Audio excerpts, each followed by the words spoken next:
I don't have real ID. So a friend of mine actually told me how to do that, because you can actually go there and just tell them you don't have ID, and they'll tell you to sit in that chair over there, and the clerk will come down.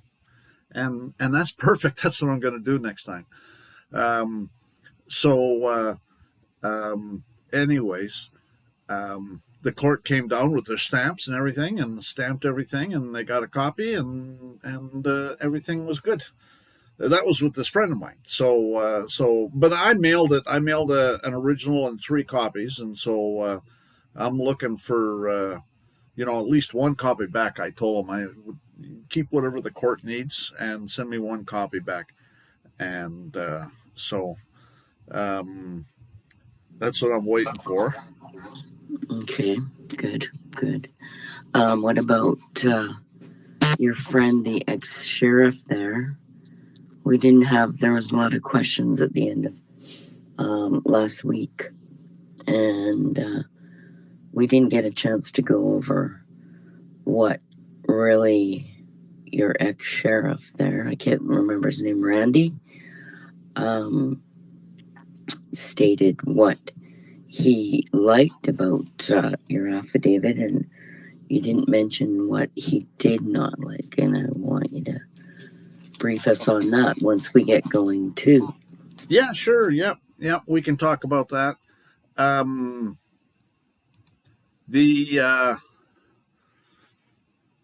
What I was actually planning on talking about tonight, we can go over that. That won't take too long. But what I really wanted to talk about tonight is it was a YouTube video that I got that was a guy. Well, we'll talk about it here. Do the Bivens, and so then we can get started.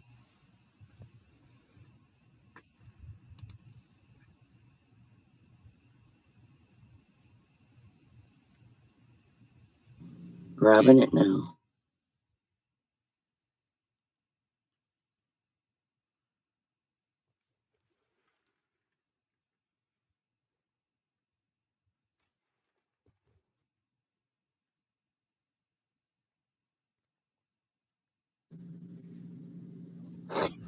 This meeting is private, bearing false witness, misrepresentation, and posting inflammatory rhetoric in public forums is forbidden and shall be addressed in an appropriate manner to eliminate all conflicts and false allegations. Is there anyone in attendance at tonight's meeting that is a member or agent of any law enforcement agency of the federal, state, county, city, township, agency present?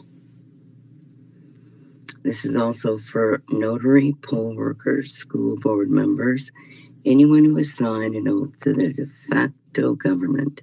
Please raise your hand, say your name, and state your position. Okay, the second time, this meeting is private, bearing false witness, misrepresentation, and posting inflammatory rhetoric in public forums is forbidden and shall be addressed in an appropriate manner to eliminate all conflict and false allegations. Is there anyone in attendance at tonight's meeting that is a member, agent of any law enforcement agency of a federal, state, province, county, city, township, agency present? This is also for notary, poll workers, school board members, anyone who has signed an oath to the de facto government. Please raise your hand, say your name, and state your position. This meeting is private, bearing false witness and misrepresentation, and posting inflammatory rhetoric in public forums is forbidden and shall be addressed in an appropriate manner to eliminate all conflict and false allegations.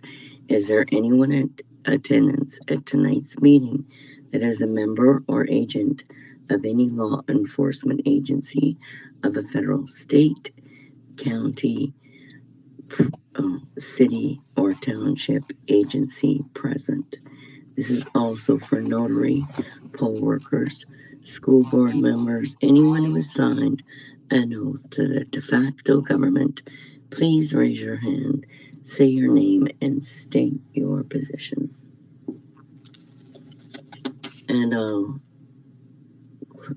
open up our meeting with a short but brief prayer. Holy Father, please bless our meeting with eyes to see and ears to hear the messages and information being presented with an open and caring and compassionate heart for all our fellow brothers and sisters, as it may be done. Take it away, Glenn. Okay, I uploaded a link to a YouTube video on my page in We Are Law Group. I would highly recommend everybody should watch it. The guy that it's a common law group.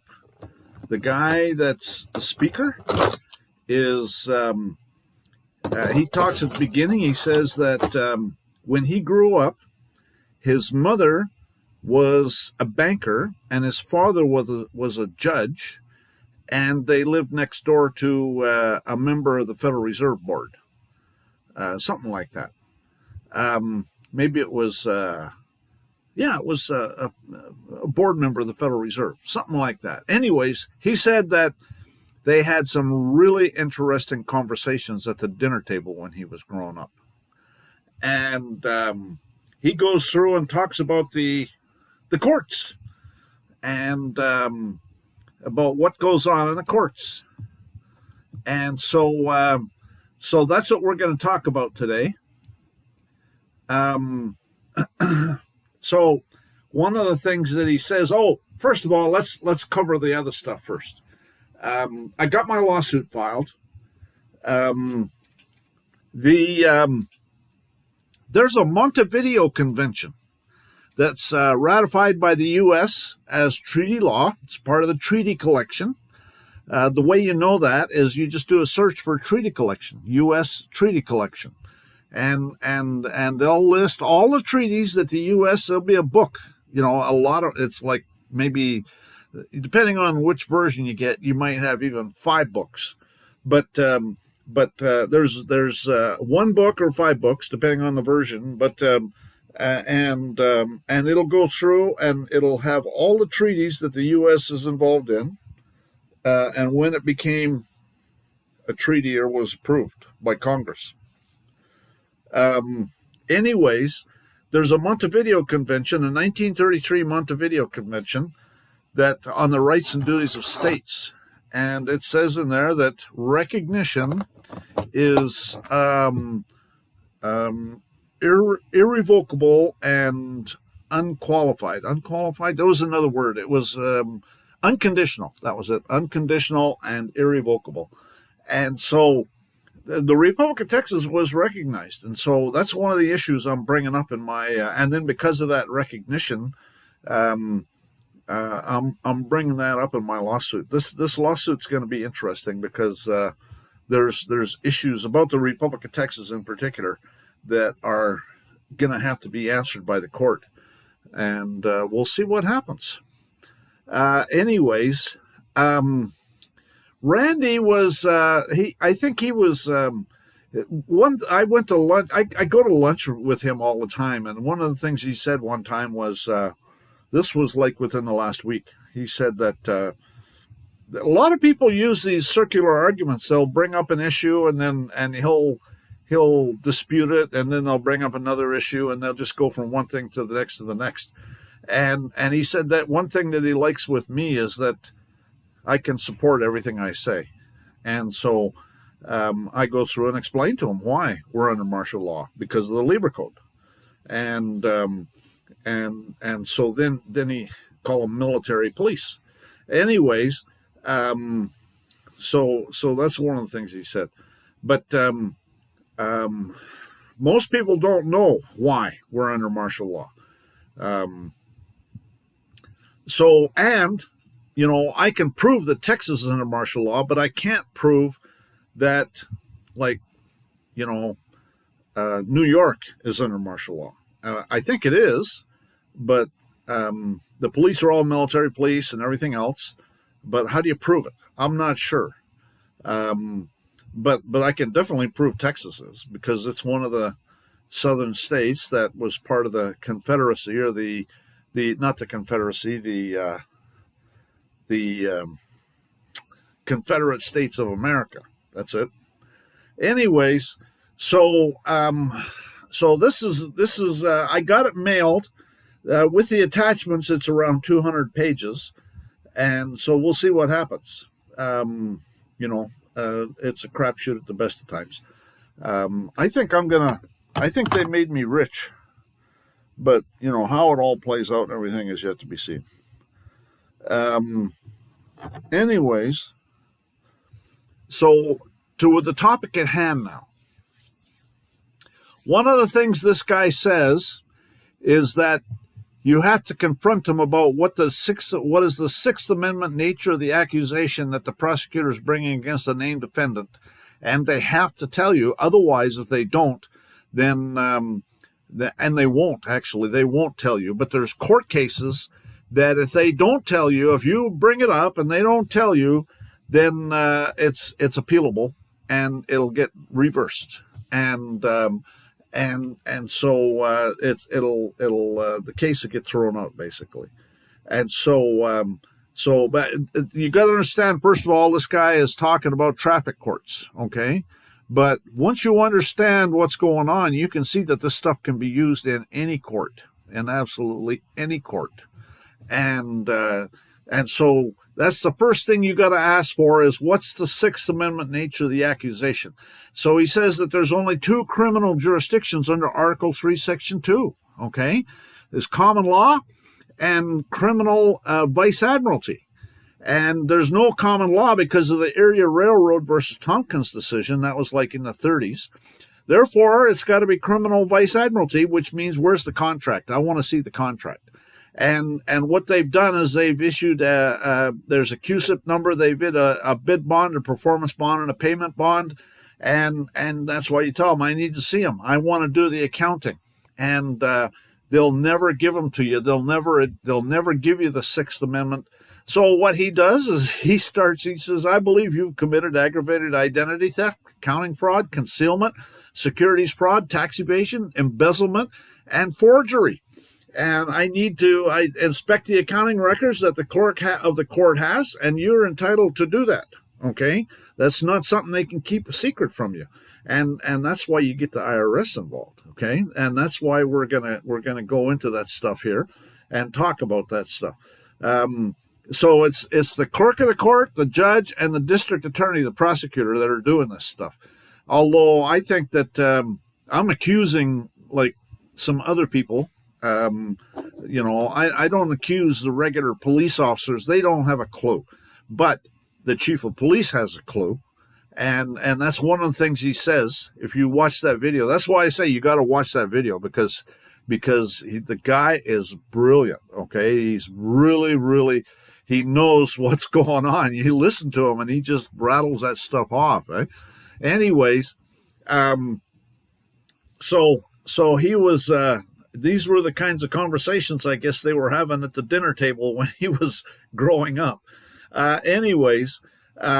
So this is all coming from the clerk of the court, the judge, and the district attorney. And so I need certified records of the gap accounting, and I think you forged the defendant's name. And I'm going to move this case into federal tax court because under 26 U.S.C. 7201 and 7206 and 676, you guys have concealed the accounting and the bonds with the intent to defraud me. And they've turned you from the creditor into a debtor, okay? And you're actually the creditor. And so you can use the IRS and the tax court and just break it off in their ass. Matter of fact, what'll happen? He said that there was one guy that had a speeding ticket, and it was like, I think there was like $1,000 fine or something like that, and they offered him $40,000 to settle the matter. So Anyways, he says, so there's some of the forms. He gives you a list of forms to file for filing complaints. And so you file complaints, like you just bring everybody and their brother into this. And like there's a SSA-89. Now I've got that form, and I didn't see anywhere on there that it had no consent, because it actually says that you're giving consent. So I'm not sure why he's got that on there, but this 14157 return prepare complaint. Let me just I can show that in Telegram right here.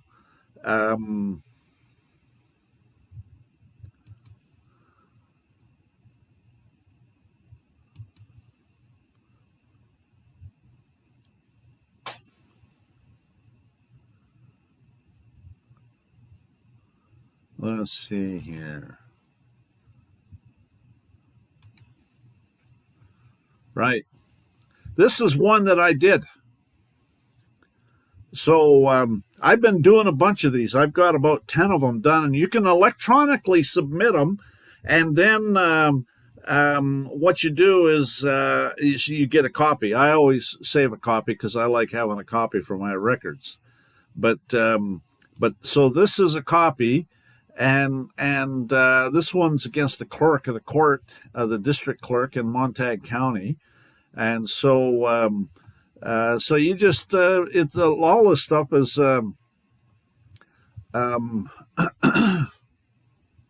where is it? Where I complain about. I'm talking about 2023, 24, and 25 because it was over. This was over a property tax suit. Anyways, prepare misconduct. So they're what they're doing is they're filing documents to the IRS on your behalf. Okay, and he said that they forge your signature all the time. Matter of fact, they don't even try to forge your signature. They just print your name in the form. Is what they do, and that's forgery. And so once you understand that, then it's called aggravated identity theft, accounting fraud, concealment. That's what I've got here at the top of this page right here. Aggravated identity theft, accounting fraud, concealment, securities fraud, tax evasion, embezzlement, and forgery. And I'm telling you, it's multiple felonies. And you start bringing this shit up, and they are going to be running to hide. I'm telling you, because they're guilty as sin. And you can break it off in their ass in a way that they'll never, they'll want to go find somebody else to mess with. Anyways, so this is the form. It's like a 2-page form. There's a form online. Let me look and see if this is what we're seeing. Yes, it is. So this is the online form. You do it online. This is kind of convenient. And so so we'll go through it here. No, I will not be including a unprocessed tax return. And then I go down here and it says check all that apply, attorney, enrolled agent. I don't know who it is. Let's see, who am I going to do this one against? Let me think. Alan Wayland. Yeah, that's who I was going to do. He's a judge. He's a judge for the. So I gotta get his court address. So it's Grapevine Municipal Court. No, that's not what I want. There we go. Grapevine, Texas. Okay. Would you do his address off the web, or would you do the chief judge's, since he's in charge of all these little bastards running around? Well, I would do the judge you're dealing with, but if there's a chief judge, I'd go after him too. I mean, spread it around. Invite everybody to the party. See, let the IRS go down there and start asking them some very pointed questions, and and, see what comes out of it. Absolutely. So 1027 Ira E. Woods Avenue. So let's go back here. So the street address 1027 Ira E. Woods Avenue. And that's Grapevine, Texas.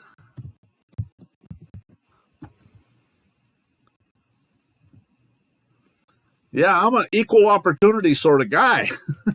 What's the zip code there? 76051. 76051. Alan Wayland, I'd like to go after him anyways.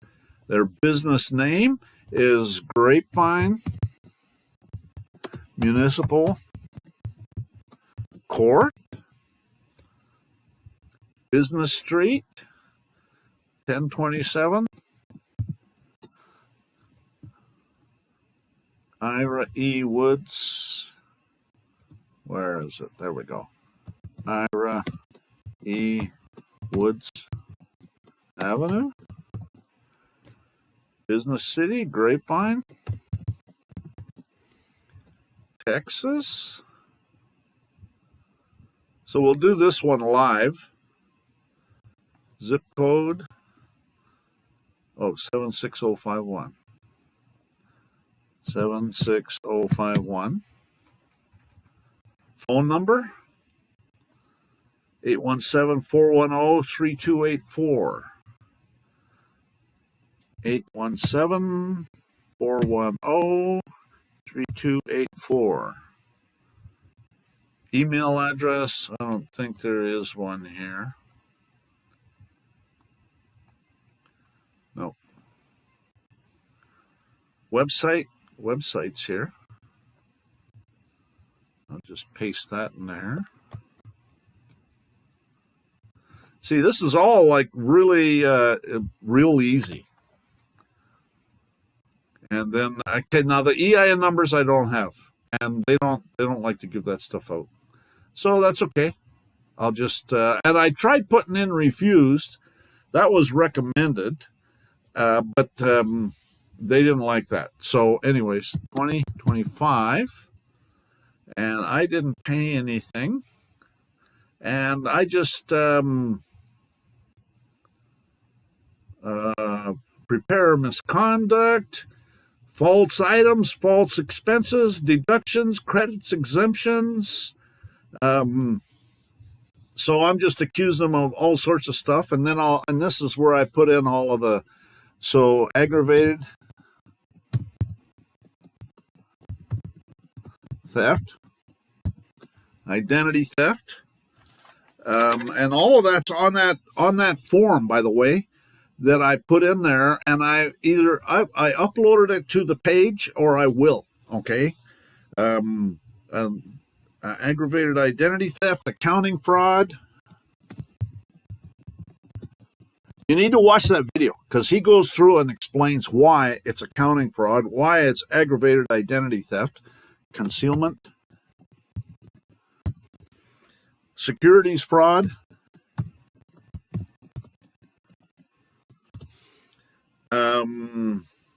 tax evasion. He said that they're supposed to pay 27% on embezzlement revenues, okay? And that's what they're doing, is they're embezzling.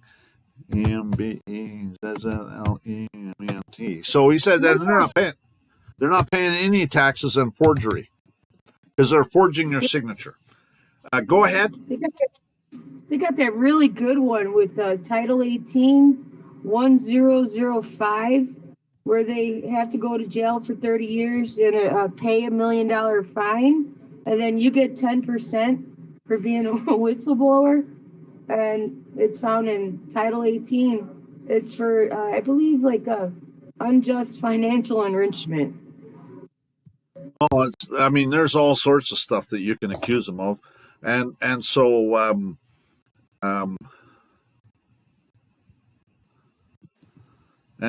then November 14, 2025. See, and there it is. It's done. Submit electronically. Submit.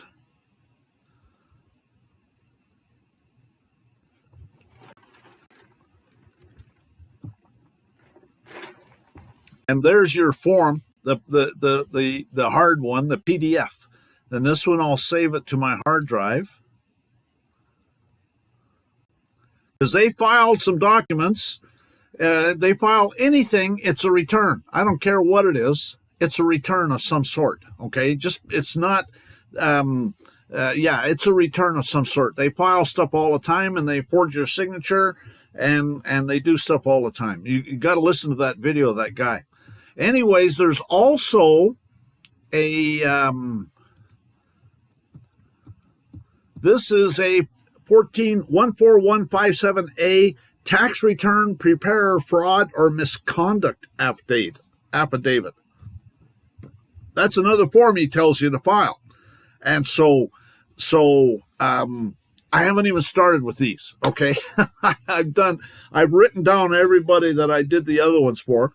But if you look on this document that I prepared, let me just go back to that.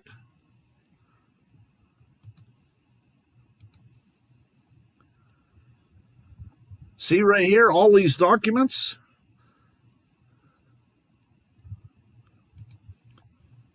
There's you do a SSA 89, no consent. I'm not sure. That one looked like it was giving consent. So I'm not sure how to do that so that you're taking away consent. Anyways, there's a form 13909 tax exempt organization complaint referral.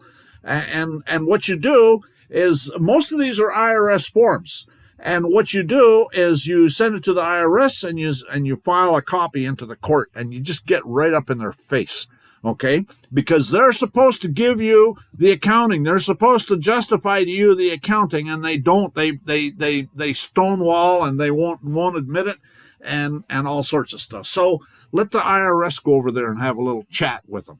Anyways, there's a 14039 identity theft affidavit. There's an 843 claim for refund and request for abatement.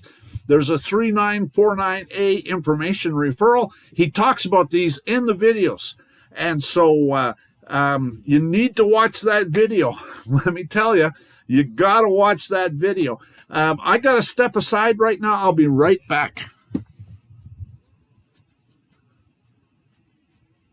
Pretty cool.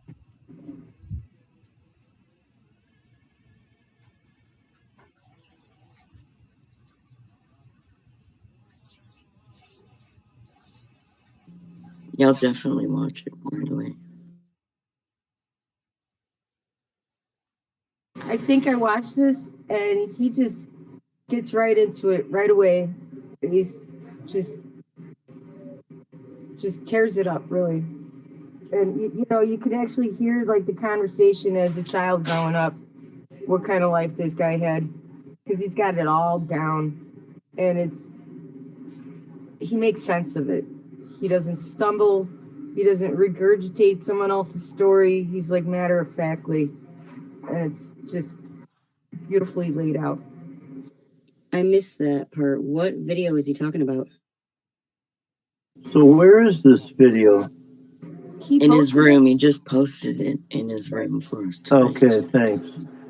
Yeah, I posted it in my room. And this file, let me go back to my room.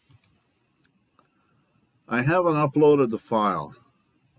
So let me upload the file.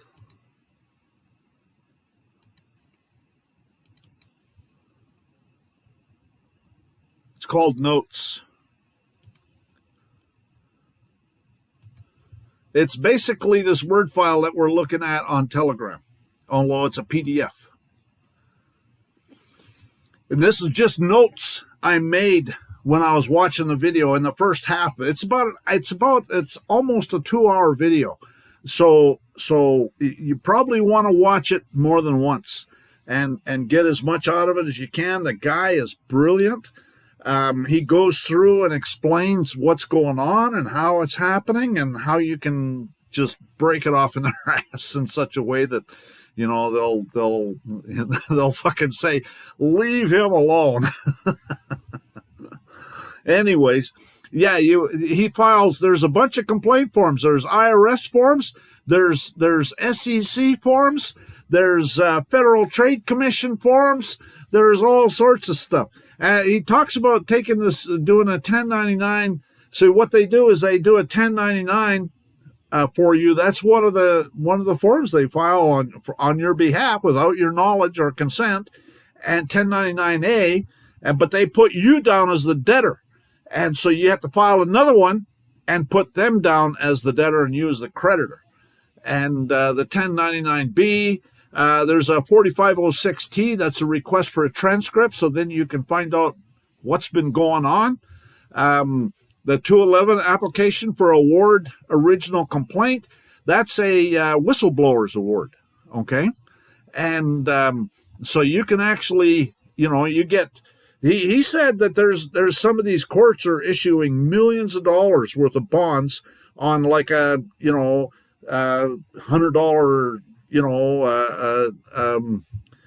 fine or something like that. He said some of them it's huge, and they're accessing that Treasury Direct account, and you just you got to watch the video. That's all I can say. Anyways, he's got all of these. These are all listed here. These are the ones I watched. I watched about half of it, and so I didn't get through the whole video, and I had all this stuff written down. And so I would highly recommend you watch the video. This will get you started on what to the forms. These are all they're not all IRS forms. Like there's some like SEC complaint with the Federal Trade Commission for aggravated identity theft. I mean, that's what they're doing is they're stealing. They did it with me. Okay, I know they did it with me because my date of birth and shit like that was all over the warrants and stuff like that. That's aggravated identity theft right there. And so I'm filing these with the courts here in Texas and also in New Mexico, and with the Texas Department of Public Safety. They've been doing it for like years, and I'm gonna break it off in their ass.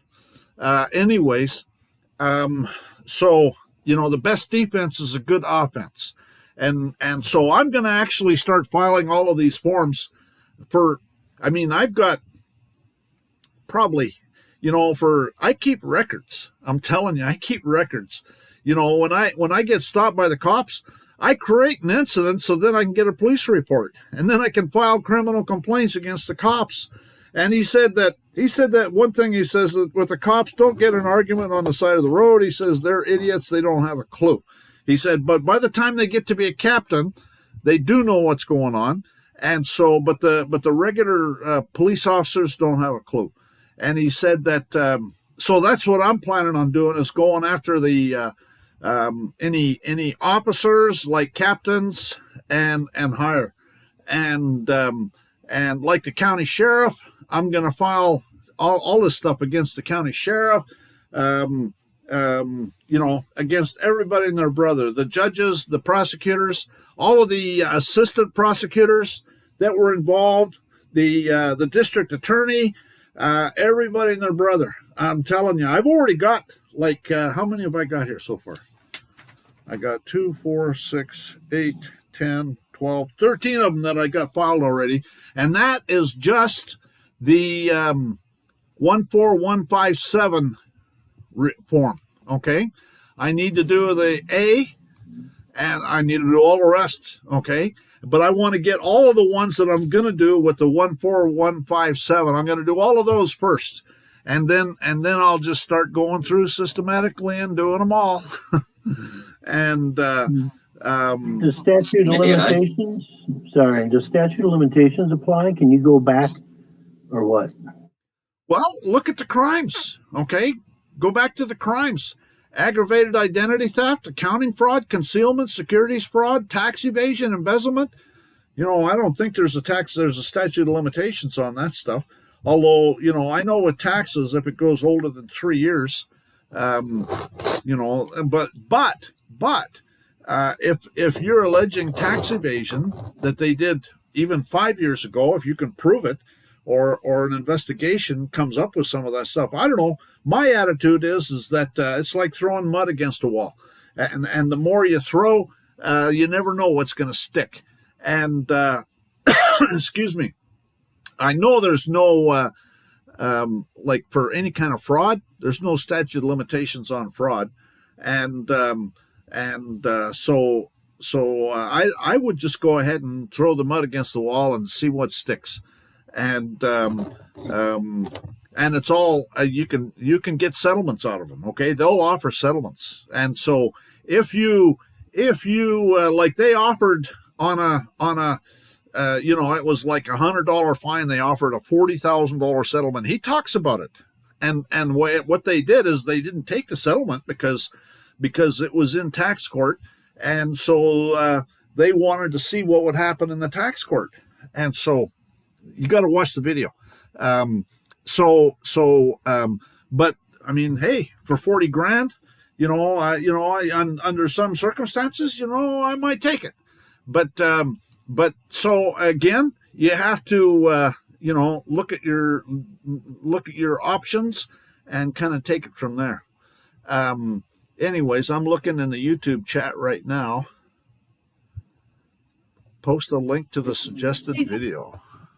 When you say that they're fraudulently stealing these from these estates and stuff, now when it's a mommy, daddy, and baby makes 3, are they individually raping each account, or is it primarily, would it be just moms, or is it each and every one, daddy and the babies too? I'm not sure what you're talking, mommy, daddy, baby stuff. When there's 3 involved, would they be just pilfering from the mother's account since the baby's still underneath the mother's account? Or would they have the audacity to go ahead and steal from a minor account as well? They're all minor accounts. They're all minor estate accounts. It says right in there. It says in the 31 CFR 363.6, a minor is anyone under the age of 18. And it can be anyone over the age of 18 that hasn't taken control of the securities in their Treasury Direct account. They're all minor accounts, all of them. And if you haven't taken control of the securities in your Treasury Direct account, then it's a minor account. I'm kind of confused.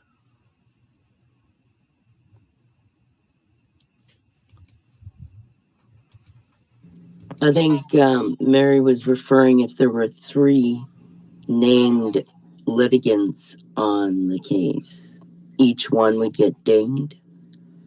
That's not what I heard.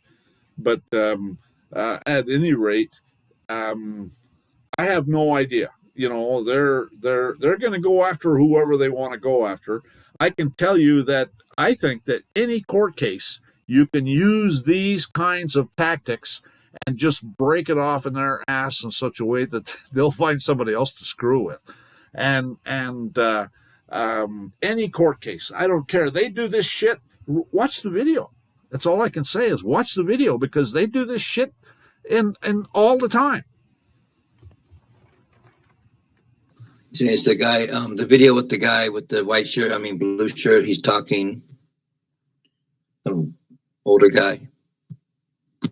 Well, it starts off with one guy, but it doesn't take long, and there's and another guy takes over, and the other guy is the guy that knows everything and about what's going on and how to do it. The other guy, the second guy that talks, is the guy that his father was a judge and his mother was a banker, and they lived next door to a Federal Reserve Board member.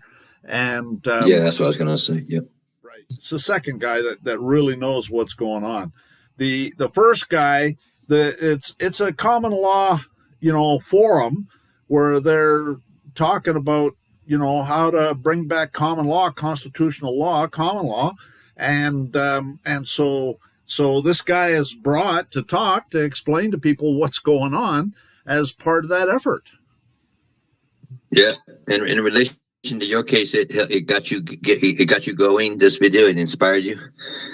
Yeah, well, it certainly did, and that's why I'm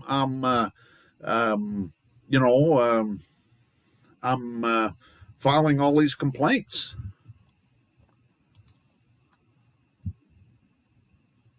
Right?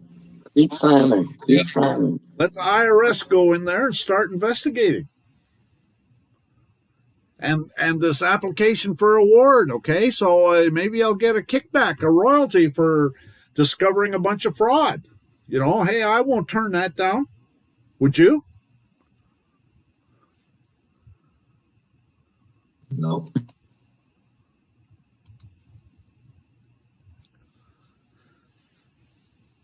Form 211, application for award, original complaint, right?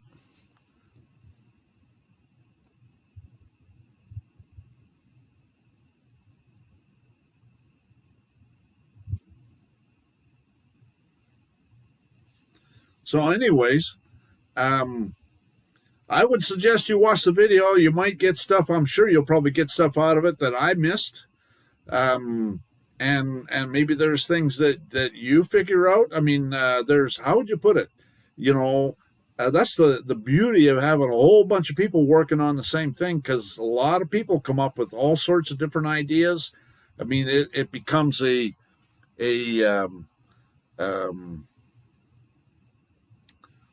becomes more than any of the individuals. The sum of the individuals, the group working on it, is way more than the sum of the individuals, because there's brainstorming that goes on and ideas that come up, and all of a sudden it just goes places that it just never was intended to go. So that's why I like to bring this stuff up to this group, because it's an opportunity to because of the reason we have tyranny in government is because we the people have been asleep at the wheel, and we the people start straightening them out, and we'll have good government again. What did Jefferson say? He said something like, when the people fear the government, there's tyranny, and when the government fears the people, there's liberty. Right? Isn't that what they said? Somebody said that. I think it was Jefferson. Yeah, Jefferson did a lot of good things. So anyways, so I would highly recommend that you watch the video. The video, a link to the video is in Telegram, on my page in my Telegram group, in your Telegram group. I'll probably put it in my Telegram group too, and also I'll put it in YouTube, because then I already put it in the chat in YouTube, but I'm not sure if that shows up in the so I'll probably put it in the show notes in YouTube too. But anyways, that's probably what I'll do, is put it in the show notes. Somebody's saying, how do we join the Telegram? Maybe Queen can answer that, or Lori. There's people on YouTube that want to join the Telegram, and so I can tell them right now how to do it. Well, they can get a link by joining Telegram app and doing a search for the name of the group, which is very distinctive, so it will come up, and then they can DM either myself or Glenn Fern and get the link. Okay, so they have to message either Lori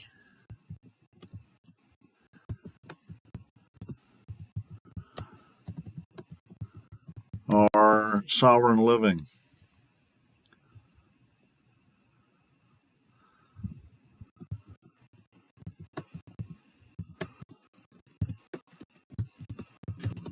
And there's an approval process, because we don't want wrongdoers here.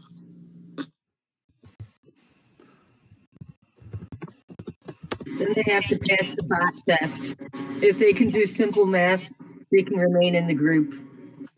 Okay, well that's good. Okay, so there is what I put down is message either Lori Hanson or Sovereignty International for a link in Telegram. There's an approval process. Glenn, I posted the link right above your comment. Okay. Okay. Good.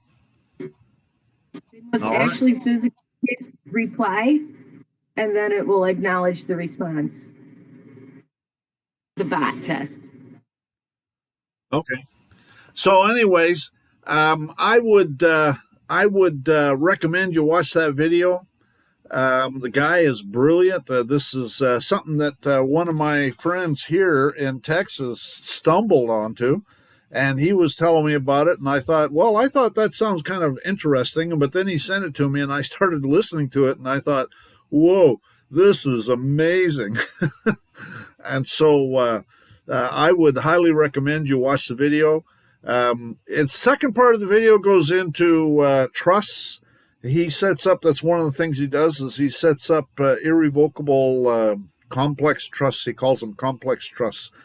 He talks about how you can get control of everything by, matter of fact, he even shows a package of paperwork that shows that he has a package of paperwork from the U.S. Secretary of State, Marco Rubio, saying that he's a protected person under international law. And so the guy is pretty sharp, okay, I gotta say. I try not to do too much in commerce, but he goes right in there and does it. And so, my attitude is if it works, then I'm not so opposed to doing it. I just, have been kind of bit in the past. And so I try to stay out of commerce. But he goes right in there, and he's got this protected person under international law status from the Secretary of State. And he says that if the cops mess with him, he says it's a minimum, starts at $100 million fine. And so, that's like, they're not going to mess with you when that happens, when you're in that kind of situation. As a matter of fact, I told the cops around here that I'm a protected person under international law, and they told me, look, just take your plate off, your cover off of your plate, so we can see your license plate, and we won't stop you anymore. And so that was before the most recent thing, and so that's why I want to. I'm filing this lawsuit because I want it made in no uncertain terms that all over. That I'm a protected person under international law. Maybe I'll get something from the Secretary of State. I guess we'll see. I'd really like, because the United States recognized the Republic of Texas, and so that they can't revoke that. And so, and the Republic of Texas still exists, and I can prove it. And so, and there's people operating it, and so they gotta back off. Anyway, so that's why I want to these FBI military police. I want to get a nice settlement out of it, and get these FBI military police slapped. I tell them in the thing, I'll leave it up to the court to decide whether to go after them personally in their private capacity. But maybe they can be given a job digging ditches or something, and that doesn't take trust. Anyway, so we'll see what happens. But yeah, that lawsuit, I sent it, I mailed it, but it doesn't get there till Monday. And then once it gets there, then what'll happen is they'll send me back, they'll send me back the impecuniosity form because they want the filing fees. And so I know what I'm going to do with all of that anyways. And so even if I have to pay the filing fee, it's not such a big deal because I think that this is going to be huge. This is going to be just absolutely huge with the Republic of Texas and all this. If I'm asking, one of the things I asked for is a declaratory judgment that the Republic of Texas is brought over advance, and all the officers are entitled to diplomatic immunity under international law, and so we'll see. That's all I can say. But I'm asking. That's one of the things I'm asking for is a declaratory judgment. So we'll see. At any rate, I don't know. Is there anything else that we wanted to cover tonight?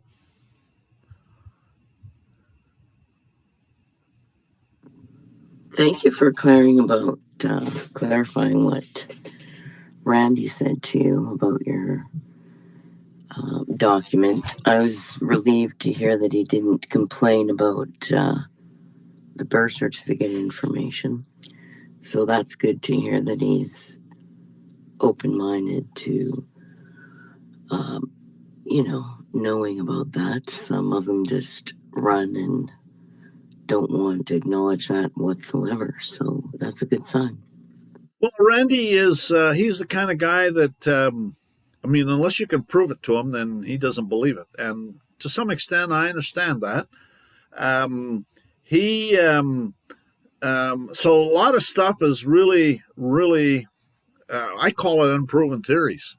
I mean, it might be true, but prove it to me, And so unless it's a provable thing, and so that's what he said he liked about me because, he said, how do you know you're under martial law? And I said, well, okay. I said, Lincoln asked a guy by the name of Francis Lieber to write the law of war for the U.S. Army.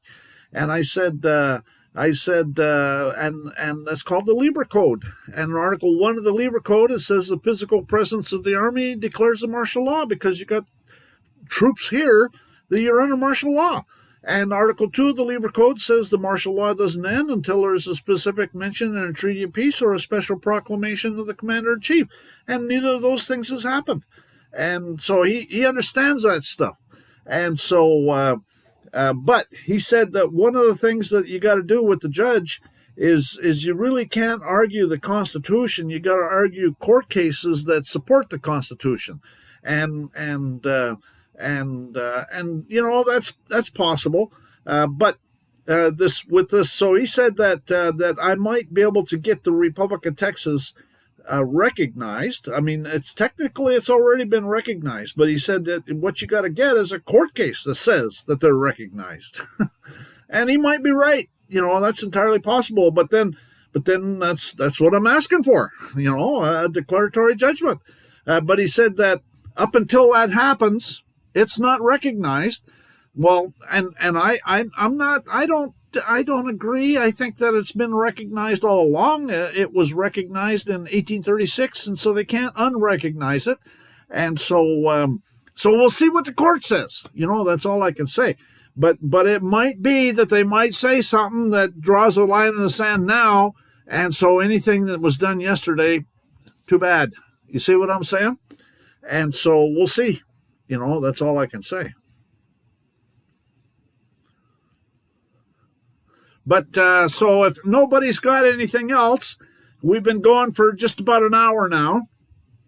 And I guess we'll wrap it up unless anybody's got any more questions.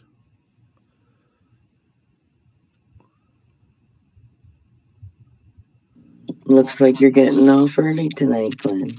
I guess you've so. Done a lot of work. Yeah, you've done a lot of work. So I'm sure it will go in your favor. You've got all the evidence, and that would be a good thing for the books, for the history books, wouldn't it? To have it actually declared the Republic of Texas on the court cases. Yeah. Oh, yeah. I'd go down on history. Yeah, for sure. Yeah, you got that right. So how can you find any other cases? Where are you going to go to look that up? Well, there's actually a lot of court cases that talk about the Republic of Texas. There's recent ones like in the 50s and stuff like that. And so there's recent court cases that talk about, and, they were talking about the treaty lines, like the border between Oklahoma and Texas and stuff like that. And so the idea that and it comes up in the courts all the time. And so, to sit there and say in one breath that that there's no Republic of Texas, and in another breath saying, well, the Republic of Texas did this treaty, this border treaty, and that's kind of like speaking out of both sides of your mouth. Anyways, I just want to show you this letter that the clerk sent me, because I think you'll find it interesting. Right. Is it signed in wet ink? Yeah, it is. Yeah, actually. But let me show you.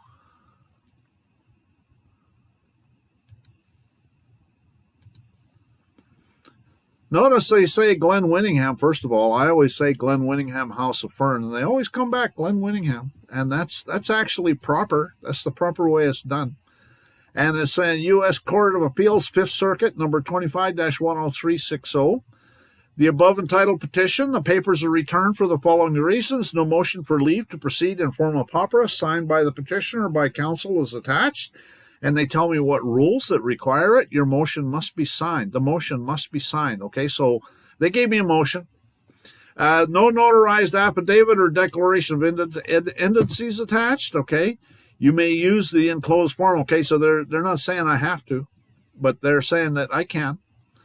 The questions presented shall be set out on the first page, and I didn't do that. Okay, so I got to reorganize it a little bit. The current one, there's a table of contents and a list of authorities, and then there's the questions presented. And so they're saying that it has to be right after the first page. And then the petition fails to comply with the content requirements of Rule 14. It doesn't contain a reference to the opinions below. I got to look into that. And the reasons rely on for the allowance of the writ. Okay, so I got to give reasons why they should allow it. And if you intend to file a petition to review a case pending in the U.S. court before judgment's entered in that court to cover your petition, and statement of jurisdiction should explicitly invoke Rule 11. Okay, so in other words, what they're saying is on the very front of my petition, it says petition for writ of certiorari. Well, it needs to say petition for writ of certiorari pursuant to Rule 11. And so that's essentially what they're saying. And it says the cover and the statement of jurisdiction. Okay, so when I go into I have to go into the statement of jurisdiction and say that I got to mention about Rule 11 too in there. And so there's a few changes I have to make, but it's not insurmountable. So I'm expecting that I'll have this back to the Supreme Court here in a way that they'll be satisfied with, probably by the end of the week. Well, let's see, today's Friday, so the end of next week. But the thing is that this is number 6, okay? I've been to the Supreme Court 5 times already. This is number 6. And a copy of the corrected petition must be served on the opposing counsel, so I have to serve it on the opposing counsel. And please correct and resubmit as soon as possible. So they're telling me to rush. So that's good. That's good. I like it. No 21 days or 14 days. Well, usually when you file a petition for writ of certiorari that's in the rules, in other words, you're appealing from a court of appeals decision, they give you, because you have to do that within 120 days. And what they'll do is they'll give you another 30 days to get it, fix it, and file it again. And but in this case, it's pursuant to the Rule 11, and it's already in the Court of Appeals, and the Court of Appeals hasn't made a decision yet. And so, I guess we'll see. If the Court of Appeals makes it, and I really, really doubt the Court of Appeals is going to come out with a decision anytime before like next May. And so if they did, then I'd have to redo this completely. Okay, I'd have to redo it completely. But that's why I'm hoping, and these lawyers, okay, you got to understand, okay. First of all, because I'm filing this, okay, these lawyers have to hire a lawyer that's certified to go to the Supreme Court. And those kinds of lawyers cost a lot of money, a huge amount of money. Maybe 1.5 mil. I I have no heard, idea. I have I no heard- idea what it is, but 2 million to bring any court case. well, that's 2 mil to go to the Supreme Court. But is that 2 mil with the Court of Appeals or 2 mil just for the Supreme Court part of it? I have no idea. But so you know, I don't know. At any rate, so and then I'm filing these forms against these County of Montague thieves because they've gone and did aggravated identity theft and accounting fraud and concealment and securities fraud and tax evasion and embezzlement and forgery. And so, you know, by the time I'm done with this, they are not going to want to talk to me at all. Anyways, so we'll see how it goes. It's amazing when you start doing your research and you know, get your ducks in a row. It's amazing. And then plus, I gotta say, in all honesty, I think a lot of it is because of Donald Trump, because he is making this stuff so that it's available to people like us, so that we can, because it can't all come from him. It's got to come from everybody. Has to be doing their own little battles. And so I send my stuff to Donald Trump too. And I got to tell you that in Trump's first term, I went and sent him a 250-page criminal complaint against Jeff Sessions. And he came out and started bad-mouthing Jeff Sessions. And he eventually fired Jeff Sessions. And I sent a nastygram to Kirstjen Nielsen and sent him a copy. And he came out and started bad-mouthing that Kirstjen Nielsen. She was Secretary of Homeland Security. And she eventually got fired. So, you know, I don't care what you say. I really think he's reading my stuff. And so, good. I'm glad. So I got to give him credit because I don't believe. Sorry? You know that it lowers the national debt when you do this. It might, you know, I'm not sure. That's something I'm you know, I don't know enough about it to say one way or the other. It might, you know, I wouldn't say it doesn't. I wouldn't say that it does. You know, I don't know. But you know, we're all have to fight our little battles. That's when you get good government, right? It goes back to when the people fear the government, there's tyranny, and when the government fears the people, there's liberty. And so we gotta do our due diligence and break it off in their ass, and so that the government fears the people. And so, anyways, I appreciate you guys listening in today, and it's a networking thing. That's why I do this. You know, I'm sharing what I know, and hopefully you guys will take the ball and run with it and come up with some stuff that I didn't even think of, or that this other guy doesn't think of. And so that's the idea, is spread it around, and so that the sum of the pieces, the group becomes way more than the sum of the parts. And so, you know, and that's when we get good government. So thanks for watching. And we'll see you guys next week, same time, same place, same channel. Okay, Yes, thank you. Thank you. Awesome. Good night. Thank you. Appreciate you. Thank Yes, you. good night. Thank you. It's a networking thing. No man is a mountain. I can't do this by myself. I need you guys too. We all need each other. Indeed. Awesome. Thank you, Glenn. See you guys next week. Yeah, thanks. Yep, good night.